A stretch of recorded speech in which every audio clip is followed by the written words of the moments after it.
The tray of water glasses hit the tile before Roy's hand finished swinging, and that was the sound the whole diner remembered after. Not the slap, not my mother's silence, just 20-some glasses shattering at once under the noon rush. Every fork stopped. Somebody's kid started crying 2 booths over. My cheek was already going hot and tight, my ear ringing thin and high. And Roy stood there, with his apron still tied, breathing like he'd run somewhere, instead of just hitting me. "Get your things," he said. "Now, before I call somebody." 26 years old, and I was being fired from a job I'd never technically been hired for, in the restaurant with my dead father's name still stenciled gold on the window. My mother didn't move. My sister Priya smiled like she'd been waiting years for this exact Tuesday. I want to tell you the story properly, but first, if you're the kind of listener who likes stories about quiet women who turn out to be anything but, do something for me before we go further. Subscribe to the channel now so the next one finds you too. Good. Let's go back to that diner. My name is Wren Calloway. I was 26, unbonded, an Omega who'd never presented a heat strong enough to be believed, which in a town like Millhaven made me either pitiable or suspect, depending who you asked. I'd worked the register and the books at Calloway's Kitchen since I was 14, back when it still belonged to my real father, before Roy married my mother and inherited both the diner and, apparently, the right to decide what I was worth. What none of them knew, what nobody in that town knew, was that under the register drawer, behind a loose panel I'd cut myself with a box knife at 17, there was a laptop with a cracked left corner and a 6-year trail of numbers that had turned $40 into something that would have made every one of them sit down hard if they'd ever seen it. They called it stealing when the diner's books balanced too well 2 years running, when the mortgage got current, when Roy's truck got fixed and nobody could say how. They never asked how. They only asked, eventually, whether I'd been dipping the till. And today, with a health inspector's visit gone bad and a wrong number circled in red on a spreadsheet Roy didn't understand, they'd decided the answer was yes. I didn't defend myself. I'd learned, over 11 years, that defending myself in that kitchen only ever bought me a longer version of the same ending. I untied my apron. I set it on the counter, folded, the way my father had taught me to fold napkins for Sunday service. My mother watched me do it and said nothing, and that nothing was the loudest thing in the room. "You're not my daughter," Roy said, like it was information instead of cruelty. Never really were. Priya, 17 and already presented alpha, arms crossed at the register she'd be handed by Summer, added the part that actually stayed with me longer than the slap did. "Maybe now you'll stop pretending you're better than the rest of us." I wasn't pretending anything. That was the joke nobody in that diner was equipped to laugh at. I walked out into a September rain with a duffel bag, $400 in tips I'd have to fight for later, and a brass key on a chain around my neck that I'd worn since I was 14 years old, the day after my father's funeral. The day I opened a P.O. box under a name that wasn't Calloway and started building something they would never see coming. The key was for box 114 at the Millhaven Postal Annex. It didn't look like much. Small, tarnished at the teeth, warm from my skin. It was, at that point, the only thing in my life that had never once let me down. I sat on the curb outside the diner in the rain and did what I always did when the world got too loud. I did math. 6 years of trades under an account name nobody could trace to a defective Omega from a 2-stoplight town, Larkspur Holdings, built from a rebate check, a public library computer, and a talent I'd never told a single living person about. A way of seeing patterns in numbers the way other people see faces in a crowd. Not luck. Not a gift, exactly. A savant thing. The kind that comes out of a childhood where watching closely was the only power I had. Larkspur Holdings, as of that morning, before the slap, before the rain, was worth $11,400,000, and not one soul in Millhaven knew it existed. A black car had been parked across the street for 11 minutes. I know because I'd counted, out of old habit, the way I counted exits in every room I entered. It wasn't running. Rain beaded on a windshield tinted dark enough that I couldn't see who sat behind it, only the shape of someone very still, watching the diner the way you'd watch a house fire you weren't allowed to put out. The passenger door opened 40 seconds after Roy locked the diner behind me. A woman stepped out into the rain without an umbrella, like weather was a suggestion she'd decided not to take. Tall, dark coat, no logo, the kind of plane that costs more than flash. She didn't look at the diner. She looked at me, on the curb soaked through, holding a duffel bag like it was the last solid thing in the world. "You're bleeding," she said. Not a question. Her voice had no weather in it at all, which was somehow worse than if she'd shouted. I touched my lip. My fingers came away pink and thin, diluted by rain. "I'm fine," I said, which was, in fairness, the least true sentence I'd said all year. She crouched, unhurried, so we were closer to level, and something moved through the wet air between us. Rain struck slate and dark clove, cold enough to notice, expensive enough that even soaked it didn't smell like anything Millhaven sold. My whole body went quiet in a way it hadn't in 11 years. "My name is Kendra Voss," she said, "and I think you're the person I've been looking for since March."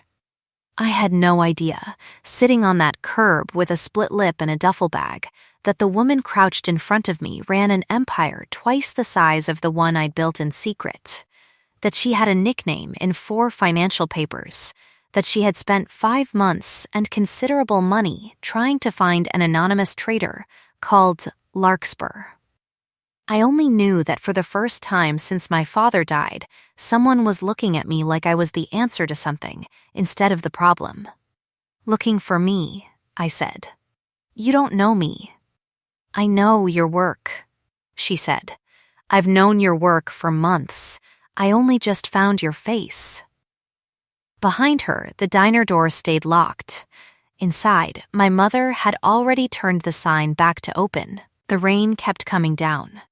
Kendra Voss did not offer me a hand up. She offered me a choice, which I would learn later was the more dangerous of the 2 things she could have given a person like me. "There's a car," she said. "It's dry. You can get in it, or you can sit here and finish being invisible. I'd rather you got in the car, but I'm not going to make that decision for you. I don't collect people, Miss Calloway. I invest in what already works." I looked back once at the gold letters on the window, my father's name, my mother's silence behind the glass. Then I got in the car. I found out what she meant by looking for me for months 2 hours later, in a hotel suite with better lighting than the whole first floor of Calloway's kitchen, when Kendra Voss set a printed spreadsheet on the table between us and asked me to explain a trade I'd made 8 months earlier, on the worst week of my life, the week my father's medical bills finally broke the diner's back. It was a trade nobody should have been able to make from a public library terminal with a 40-minute time limit. It had made Larkspur Holdings $900,000 in 6 days. It had also, I would learn, saved a mid-sized logistics company from a hostile buyout that would have cost Voss Capital 11,000 jobs, and Kendra Voss, personally, the last piece of her late father's legacy she still had any say over. "I've had analysts try to reverse engineer this trade for 5 months," she said. None of them could explain the timing. It shouldn't have worked. It worked anyway. "I saw a pattern," I said, "in the freight numbers." Nobody was looking at freight numbers that week. They were all looking at the headline story. The freight numbers were the real story. She studied me the way you'd study a lock you'd finally gotten open. Say that again. Slower. I did. I walked her through 6 years of instinct I'd never had to explain out loud to anyone. And somewhere in the second hour, Kendra Voss, whom 4 financial papers had nicknamed the Quiet Verdict because she was rumored never to raise her voice before ruining someone, put down her pen and looked at me like I'd rearranged the furniture in a room she thought she already knew by heart. You built an $11 million portfolio from a public library computer, she said, while being told by your own family you weren't capable of balancing a diner's books. They needed me small, I said. So I stayed small, where they could see me. That, she said, is the single largest waste of talent I have encountered in 11 years of looking for it. There was a demonstration 2 days later, though I didn't know at the time it was one. Kendra brought me into a glass-walled room on the 41st floor of Voss Tower, 6 board members seated around a table that cost more than the diner's yearly lease, and asked me, in front of all of them, to find the flaw in a due diligence report her own team had signed off on that morning. I found it in 4 minutes. A logistics subsidiary quietly bleeding cash through a shell contract nobody had thought to trace back 3 layers. The room went very still, the particular stillness of people recalculating what kind of person they were looking at. She's an unlicensed Omega off the street, said a board member named Ferris, not quietly enough. You want us to trust a forensic call from someone who's never worked a trading floor. She's the reason your quarterly numbers exist, Kendra said, without raising her voice, which was somehow worse for Ferris than shouting would have been. She found this in 4 minutes. Your team had it for 6 weeks. Nobody argued with her again that afternoon. Afterward, in the elevator going up instead of down, Kendra stood close enough that I registered her scent again. Rain-struck slate cutting through recycled air, dark clove underneath it like something banked and burning low. She didn't touch me. She looked at the numbers over my door instead, floor after floor climbing past. I'm offering you a position, she said, not charity. A position. You'll have an office, a contract, and my name behind every call you make, which in this building means something. What you did today, you'll be doing weekly. What you built alone, you'll build with resources behind it instead of a 40-minute library timer. Why me? I said. It came out smaller than I meant it to. Because I have spent 5 months looking for the person behind Larkspur Holdings, she said, and I expected, I'll admit, someone considerably less exhausted. You saw a freight pattern nobody else on 3 continents saw. You did it while being told by everyone who should have protected you that you were worth nothing. I don't care what you present as. I care what you're capable of, and you are capable of things my best people would kill to be capable of. The elevator doors opened onto the 58th floor before I could answer. Marble underfoot, floor-to-ceiling glass, the whole gray sprawl of the city underneath us like something I'd only ever seen from an airplane once, as a child, before my father got sick. This is yours, Kendra said, gesturing at a guest suite down the hall, for as long as you need it to be. Tomorrow, if you accept, you start as Director of Risk Analysis. Tonight, you eat something that isn't a diner special, and you sleep in a bed that doesn't have a duffel bag next to it. I stood in that hallway with 11 years of Millhaven still damp in my clothes and looked at a woman 4 papers had called ruthless, offering me the first real ceiling I'd ever been handed instead of the first floor I'd always been kept on. Okay, I said. Okay, she repeated, like she was testing the weight of the word too. Welcome to Voss Capital, Miss Callow. Behind her, through the glass, the whole city was lighting up for evening, and somewhere underneath my shirt, the brass key on its chain sat warm against my skin, Box 114. The only secret I'd built entirely on my own, about to become considerably harder to keep. The guest suite had a bed bigger than my old bedroom, and a kitchen I didn't touch for 3 days out of some ingrained certainty I'd be scolded for using it. On the 4th morning, Kendra's housekeeper, a soft-spoken woman named Ilse, who'd worked for the Voss family since before Kendra ran anything, found me eating dry cereal at the counter and looked personally offended on my behalf. "You'll eat properly in this house," Ilse said, already pulling eggs from the refrigerator, "or Miss Voss will hear about it, and then we'll both be in trouble." That was how I learned proof of care in that world came in the form of food I hadn't asked for and hadn't earned in any way I recognized. Groceries appeared stocked with things I'd mentioned once in passing. A specific brand of tea, the particular cheap crackers I'd admitted, laughing at myself, to being embarrassingly loyal to. Nobody announced it. It simply appeared, the way water finds the low ground. Not everyone in the building was as generous as Ilse. Ferris, the board member I'd humiliated by accident on my second day, made a habit of walking past my new office slower than necessary, murmuring loud enough to be heard that Voss Capital was letting standards slip since the CEO started collecting strays off the street. A junior analyst named Priscilla Wynn, sharp-suited, alpha, engaged to marry into another finance dynasty by spring, told me directly, sweetly in the break room, that Kendra Voss had a well-documented habit of getting bored of her projects. "She's had 5 assistants in 3 years, Priscilla said, stirring her coffee like it was a threat. "You're new. Enjoy it while it lasts." I didn't tell Priscilla that Kendra had personally walked me through the building's risk models until midnight the night before, sleeves rolled to her elbows, patient in a way the papers never described her as. I didn't tell her that Kendra had said, at one point, not looking up from the numbers, that my read on the shipping contracts had probably saved the company $40 million over a fiscal year, and that the number hadn't seemed to matter to her half as much as watching me arrive at it. I kept that to myself. Some things you keep small on purpose, so nobody bigger than you can take them. The penthouse floor, where Kendra lived above the offices she ran, was its own kind of education in wealth gap arithmetic. My guest suite had thread counts I didn't have names for. The floors were the kind of wood that didn't creak.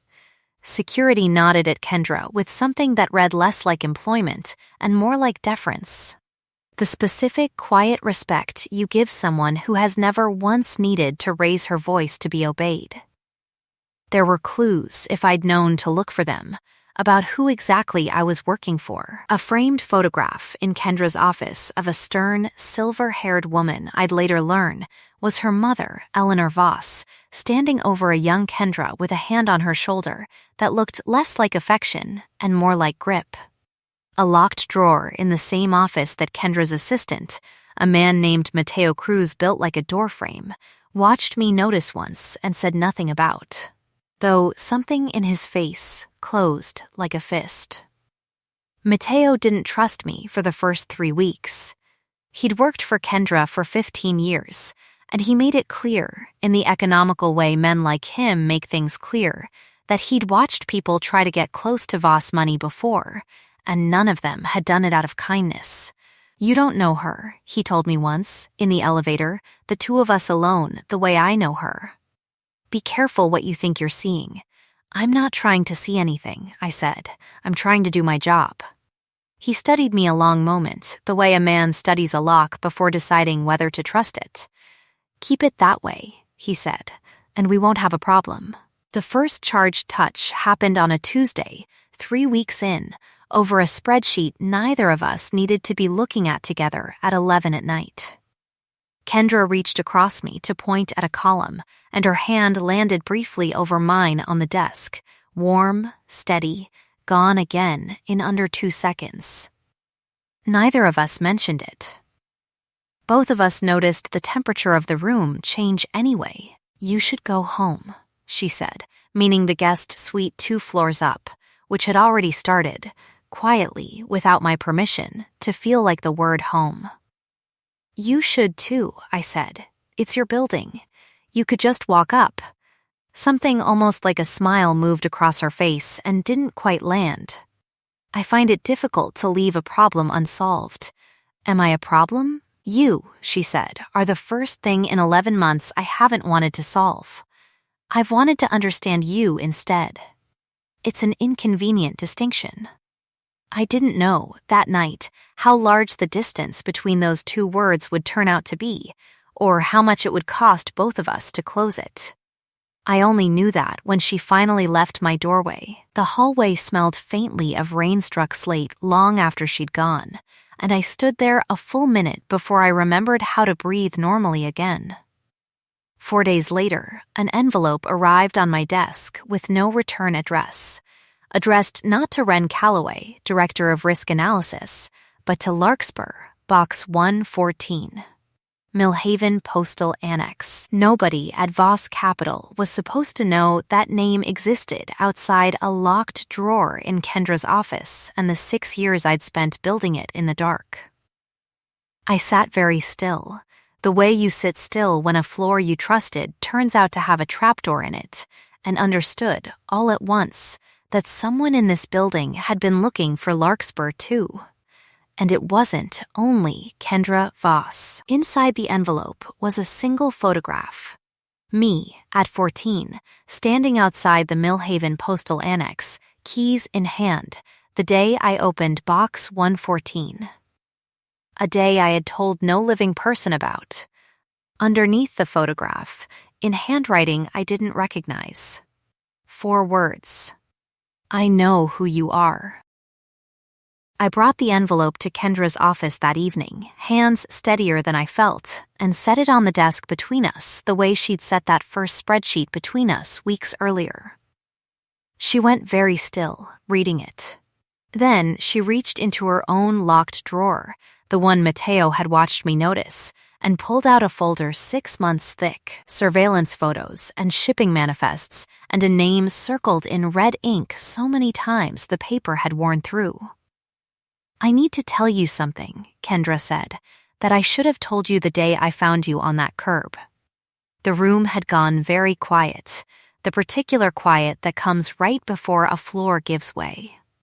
6 years ago, she said, before I ran this company alone. I was engaged to an Omega named Ines Marchetti. I loved her the way you love something before you know better. She was placed in my life by a rival firm to steal everything my father built. I found out 4 days before our bonding ceremony. My mother has spent every year since telling me it was proof that Omegas cannot be trusted with power, that love is a liability dressed up as a feeling. I built this entire company on the theory that she was right. I didn't move. I didn't reach for her, though something in my chest wanted to. "I'm not her," I said, "whoever she was." "I'm not. I know that," Kendra said, and something in her voice cracked open just slightly, just enough to let me see the size of the thing underneath. "I know that, and it terrifies me more than not knowing would." The name circled in red on her folder, I saw then, upside down across the desk, was Garrick Thorne. I recognized it immediately. It was the name on every overdue notice Roy had ever hidden from my mother, the loan shark my stepfather had been quietly indebted to for 3 years, the man whose muscle had shown up at the diner twice, asking for money Roy didn't have. Garrick Thorne, I understood in that moment, wanted Larkspur Holdings, and he had found the fastest road to it running straight through my own family. The attack came 4 nights later, during a storm that knocked out power across 6 blocks of the financial district. Voss Tower running on backup generators that hummed low under the floors, like something alive. Kendra had insisted I stay on the penthouse floor that night, storm or no storm, and I hadn't argued. Not really. Not when arguing meant leaving a building that had started to feel less like an office and more like the first safe room I'd ever stood in. Security caught two of Thorne's men on the 39th floor at 2:14 in the morning, trying to force the door of the records room where Larkspur's true ownership documents were kept. Mateo took one down himself before the second ever got the lock open, and the tower's alarms turned the whole night electric, red light pulsing down every hallway like a heartbeat. Kendra came to my door at 2:19. Not knocking so much as arriving, already dressed despite the hour, already furious in the quiet, contained way that made grown men in that building flinch. "You're not leaving my sight tonight," she said. It wasn't a request. "I'm not asking you to guard me," I said. "I can take care of myself. I have for 11 years. "I know you can," she said. "That isn't why I'm here." The storm outside threw rain sideways against the glass, and somewhere below us, alarms were still resolving into silence, and Kendra Voss stood in my doorway, looking less like the quiet verdict and more like a woman who had almost, for the second time in her life, lost something she hadn't let herself admit she wanted. "Ask me to stay," she said. "I won't, unless you ask me." "Stay," I said. She crossed the room slowly, giving me every second to change my mind, and stopped close enough that her scent filled the space between us, rain and slate and that low-banked clove underneath. My pulse was audible to me, embarrassingly so, my whole body leaning toward her before my mind had finished deciding anything. "Tell me to stop," she said, low, and I will. Every time. For as long as you need me to. "Don't stop," I said. The kiss that followed was slower than the storm outside, careful in a way that undid me more than urgency would have. Her hand at my jaw like she was memorizing the shape of it, my fingers finding the lapel of her coat and holding on like it was the only steady thing left in a building full of alarms. When we finally broke apart, both of us breathing like we'd run somewhere. She pressed her forehead briefly to mine, an oddly young gesture from a woman for papers called ruthless. "That answer should not have undone me the way it did," she said. It did anyway. We didn't go further that night, not all the way, both of us aware the storm outside wasn't finished, and neither, really, were we. But something had opened that wouldn't close again, and we both knew it. In the quiet after, sitting together on the edge of the bed while rain hammered the glass, I told her about the marigolds my grandmother used to grow before she died, the only warm memory of childhood I still trusted completely, orange and gold spilling over a fence line that didn't exist anymore. I told her I'd never once seen the ocean, despite 40 years of Millhaven summers, because Roy always needed the diner staffed, and my mother never once offered to take me. I told her about the birthday, my 16th, when the only cake in the house was a day-old sheet cake from the grocery store that Priya ate half of before I got home from my shift. Kendra listened to all of it without interrupting, the particular listening of someone storing every detail away on purpose. "You remember an enormous amount," I said, for someone who runs a company this size. "I remember everything you tell me," she said. "It's the only inventory I actually care about keeping." 2 nights later, I gave her the key.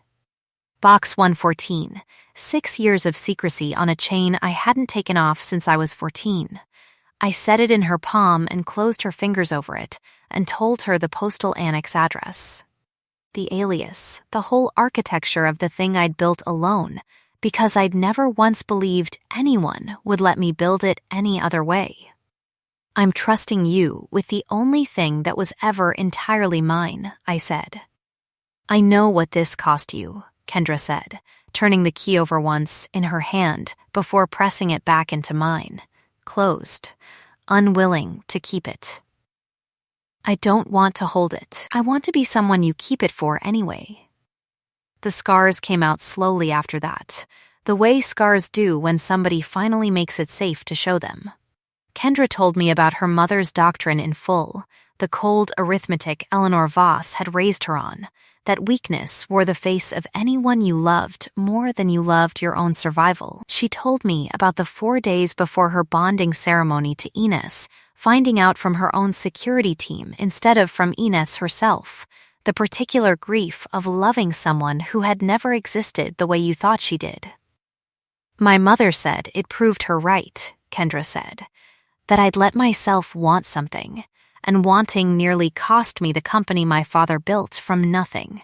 I spent 6 years agreeing with her. I'm not certain anymore that either of us was right about anything. I told her in turn about my father, about the diner before Roy, about presenting an Omega at 14 and watching my mother's face fall like I'd failed a test I hadn't known I was taking. I told her about being called defective by a specialist my mother took me to see. A man who used that exact clinical word in front of me like I wasn't in the room to hear it. I told her that Larkspur Holdings had started, if I was honest, not as ambition, but as proof, a 6-year argument against every person who'd ever told me what I was worth. You were never defective, Kendra said. You were underestimated by people who never deserved the privilege of knowing you. We were still tangled in that particular warmth 2 nights later when Mateo knocked on the penthouse door at 7 in the morning with a look on his face that told both of us the quiet part of the story was over. Garrick Thorne had gone to the press. By 9 that morning, financial news channels were running a story with my photograph pulled from an old Millhaven newspaper, the caption calling Larkspur Holdings an unlicensed, unregulated shadow account run by a Voss Capital employee under a stolen identity, implying fraud, implying theft, implying exactly the kind of scandal that could unravel both Kendra's company and mine in a single news cycle. Worse than the press, though, was the second envelope, delivered by courier to my office an hour later. Inside was a subpoena. Roy, my stepfather, had agreed to testify that I'd embezzled diner funds for 6 years to build an illegal trading account. In exchange, the accompanying letter made clear for Garrick Thorne forgiving 3 years of debt. My own family had sold what remained of my name to the man trying to destroy me. He's not doing this for money, Kendra said, reading the subpoena twice, her voice gone flat and dangerous in a way I hadn't heard from her before. Thorne wants Larkspur's holdings folded into a shell he controls before regulators can freeze anything. This is a smear campaign built to force a fire sale, and Roy just handed him the match, I said. The board convened an emergency session that afternoon. Ferris, predictably, used it as an opportunity to suggest publicly distancing Voss Capital from me entirely, to protect the company's stock price, to call it, with a straight face. A difficult but necessary decision. Kendra stood at the head of that table and did something I hadn't seen her do in 5 weeks of watching her run a room. She raised her voice. If this board separates itself from Wren Calloway, she said, it separates itself from the single greatest analytical asset this company has ever employed, and it does so on the word of a predatory lender attempting a hostile seizure through slander. I built this company on my father's judgment. I am telling you, with the same judgment, that Garrick Thorne is lying, and I intend to prove it in public, in full, with my name attached to hers. Nobody at that table argued with her twice. That night, though, alone on the penthouse floor after the board session, I found Kendra standing at the window with her back to the door, shoulders set in a way I recognized now as the shape she made when the old doctrine came creeping back in.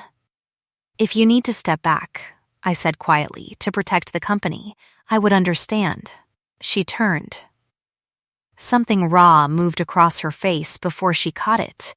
That is the single worst thing anyone has said to me in this entire ordeal, she said. Do you understand so little of what you mean to me that you think a subpoena could change it?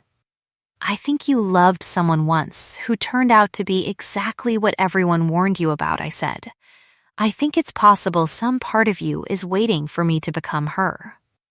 The silence that followed was long enough to hurt. You're right, Kendra said finally. Some part of me is waiting. It has been waiting since the moment I found you on that curb. But waiting isn't the same as believing, Ren. I believe you. I have believed you since I watched you find a flaw in my own team's work in 4 minutes. I am simply afraid, and I don't know what to do with being afraid, because my mother taught me fear was the one feeling a Voss couldn't afford. I crossed the room and took her hand, the way she'd taken mine that first night at the desk, and held on. Then be afraid with me, I said, instead of me. We had exactly one more quiet night before Thorn's second move landed, and we spent it, deliberately, refusing to let the coming storm eat it in advance. Ilse made a cake, unprompted, when Kendra mentioned offhand that I'd once gone 16 years without a real one, and we ate it at midnight on the penthouse floor like teenagers, and for a handful of hours the world outside the glass didn't exist at all. Then, at 4:47 in the morning, Mateo's call woke both of us at once. Thorn's men had taken my mother.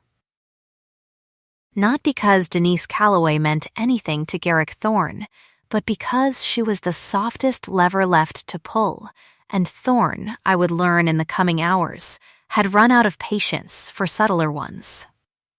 A ransom demand arrived within the hour, not for money, but for the full transfer of Larkspur Holdings into a shell corporation Thorn controlled, my mother's safety, the collateral, a 48-hour clock attached like a countdown built to be watched. I sat very still when Mateo read the demand aloud, and felt something in me go cold and clear in a way it hadn't since I was 14 years old, folding my father's funeral clothes. She threw me out onto a sidewalk in the rain, I said, and stood in the doorway while Roy hit me and said nothing. And now I'm supposed to hand over 11 years of my life to save her. You don't have to decide that alone, Kendra said. I know, I said. That's the only reason I'm not already saying yes. We had 48 hours, and Kendra Voss did not intend to spend a single one of them waiting. The counterattack began where everything about this story had begun, in the numbers. I spent the first 18 hours doing what I'd always been best at, tracing the shell corporation Thorn intended to use, following his financing back through 4 layers of holding companies until I found the crack every fraud eventually shows. A wire transfer, 3 years old, moving loan shark money through what turned out to be a licensed trust fund Thorn wasn't legally permitted to touch. It wasn't just extortion. It was securities fraud on a scale that would end him the moment it saw daylight. Evidence I'd assembled not from Voss Capital's resources, but from the same 40-minute library terminal instincts that had built Larkspur in the first place. Kendra spent those same 18 hours doing what she did best. By the time I surfaced with the evidence, she had already mobilized private security, called in favors from 2 regulatory contacts who owed her father's memory more than they owed Thorn any loyalty, and identified the warehouse on the edge of the old rail yard where Thorn was holding my mother, unglamorous and industrial, exactly the kind of place a man like him would think nobody would look.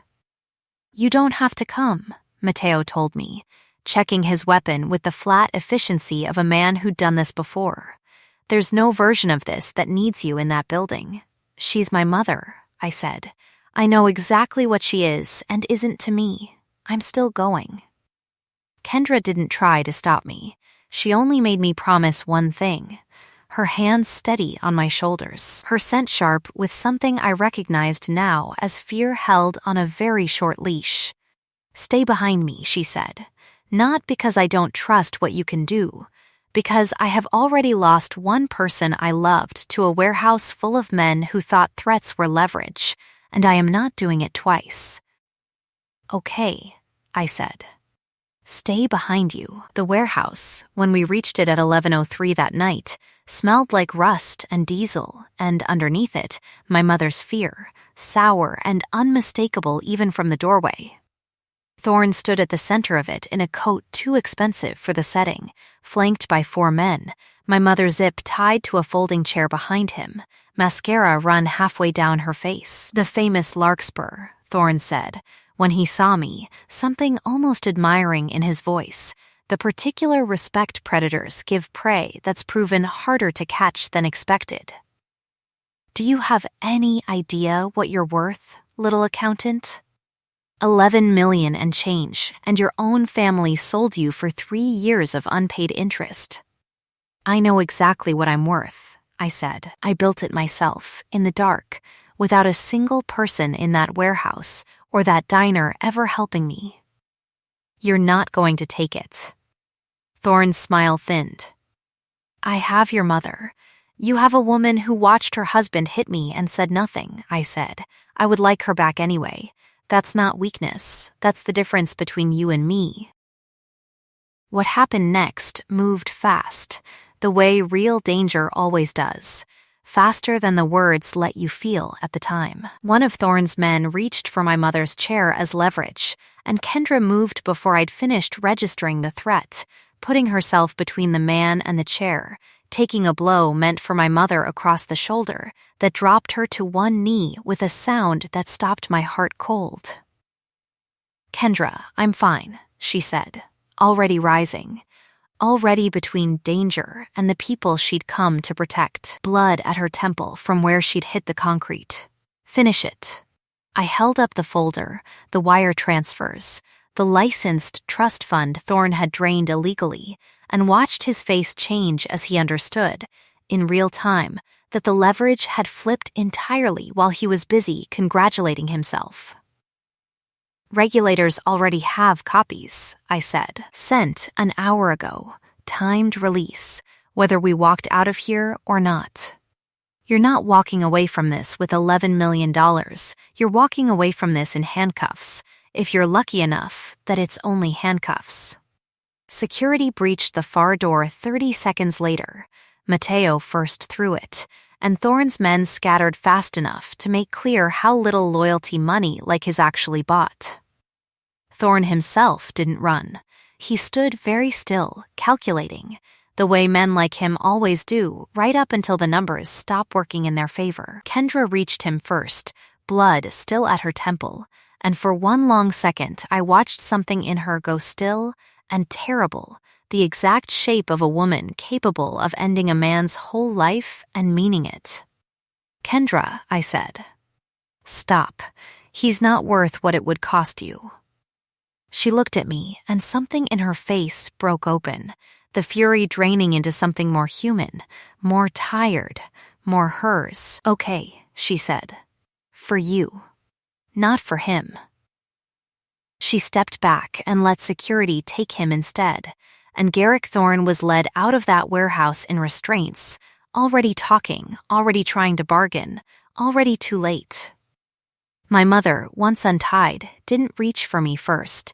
She reached for the chair arm, unsteady, and it was Mateo, gruff Mateo, who'd spent 3 weeks distrusting me on principle, who helped her stand, and looked at me over her shoulder with something new in his face.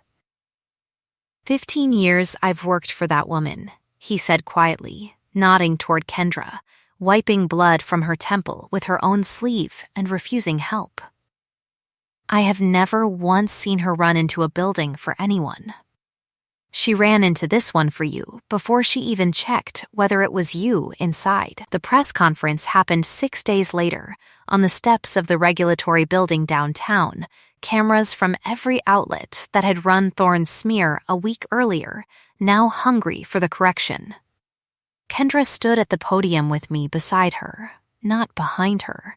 The two of us presented as equals in front of a crowd that included, near the back, my mother, Roy, and Priya, summoned by subpoena of their own now that Thorne's testimony against them had come apart in the fraud investigation. 6 days ago, Kendra said, into a bank of microphones. This woman was accused publicly of fraud by a man now facing federal charges for securities violations, extortion, and kidnapping. What the public was not told is that Wren Calloway built Larkspur Holdings from nothing, alone, while working, unpaid in any way that reflected her value, in her family's diner. She is, as of this morning, formally recognized as the sole owner of an $11.6 million investment portfolio, and as of an hour ago, the newly appointed Chief Analytical Officer of Voss Capital. I watched my mother's face in the crowd go through something complicated and slow, disbelief curdling into something that might eventually have been shame, though it came a decade too late to matter to me the way it once would have. I have one more announcement, Kendra said, and turned to look at me instead of the cameras, which made every reporter in that crowd go very quiet very fast. Wren Calloway is also, as of this moment, the person I intend to spend the rest of my life choosing. Publicly, without apology. I said once that I don't collect people. I invest in what already works. I was wrong about the second half of that sentence. I'm not investing in her. I'm choosing her. She turned fully toward me, and the crowd noise fell away to almost nothing. Ask me to stop, she said, quiet enough that it was only for me. And I will. Don't stop, I said. And she kissed me on the steps of a regulatory building in front of every camera in the city. And somewhere in that crowd I heard, distantly, my sister Priya say something I didn't bother to make out, because for the first time in 11 years, what she thought of me had stopped costing me anything at all. The claiming came 3 weeks later, in private, the way we both wanted it, the bite gentle and certain at the curve of my shoulder after a long, unhurried conversation made entirely of consent.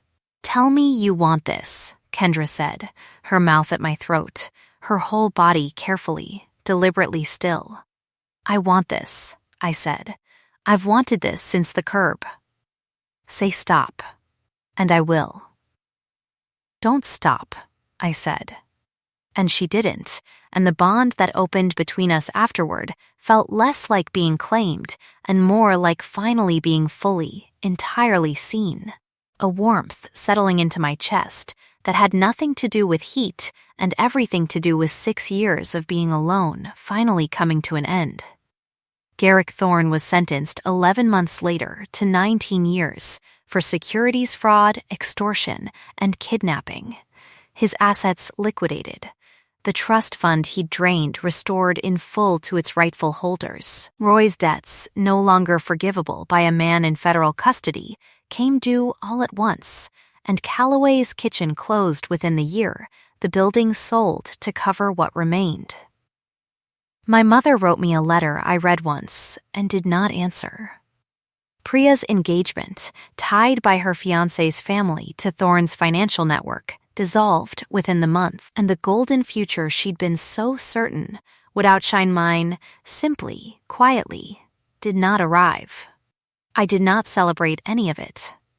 I only noticed, with a kind of tired peace, that the ledger had finally balanced itself, the way my father used to say every ledger eventually does, if you're patient enough to wait it out.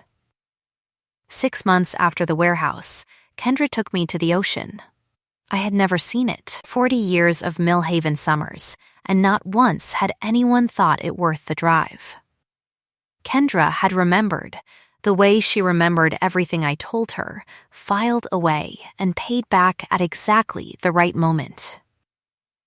We stood on a gray beach in the last hour of daylight, marigolds somehow, impossibly, growing wild along the dune fence behind us, the same orange and gold I hadn't seen since my grandmother's yard, and Kendra knelt in the sand with a small box that had clearly cost her considerably more thought than money.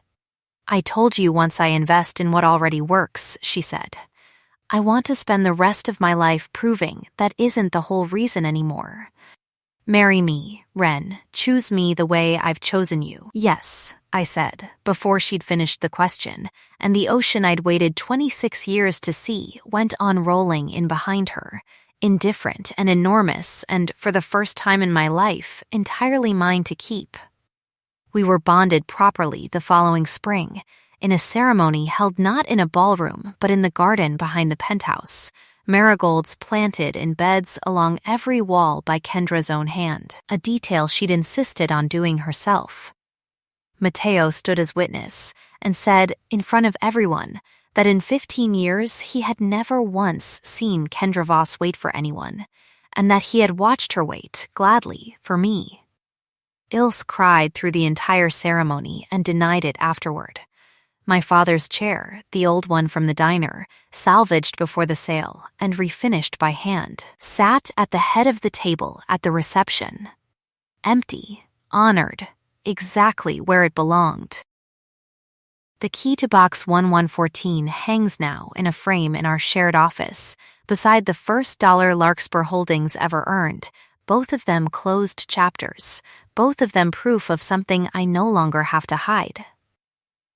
A year on a morning with early light coming gold through the tall windows, I found Kendra standing at that same window where she'd once stood afraid of her own fear, marigolds blooming wild on the balcony below, and she didn't turn around when I crossed the room, only reached back for my hand, certain I'd be there, the way she is certain of very little else in this world, and entirely certain of that. They threw me out once, thinking I was nothing, not knowing what I'd already built in the dark, alone, out of nothing but patience and a hidden key. I have learned, since, that being underestimated is not a wound if you survive it well enough. It is simply the quiet part of the story, before the part where you are finally, completely seen. The end. If this one settled somewhere in your chest the way it settled in mine while I told it, that quiet ache of finally being seen after years of being overlooked, you know exactly the kind of story this channel exists for. Subscribe to the channel so you never miss the next one. And I'd love to know, in the comments, which moment landed hardest for you: the curb in the rain, the warehouse, or the ocean she'd never seen. Tell me honestly. I read every one. Until the next story finds you, take care of the quiet, overlooked people in your own life. Sometimes they're building something extraordinary right under everyone's nose.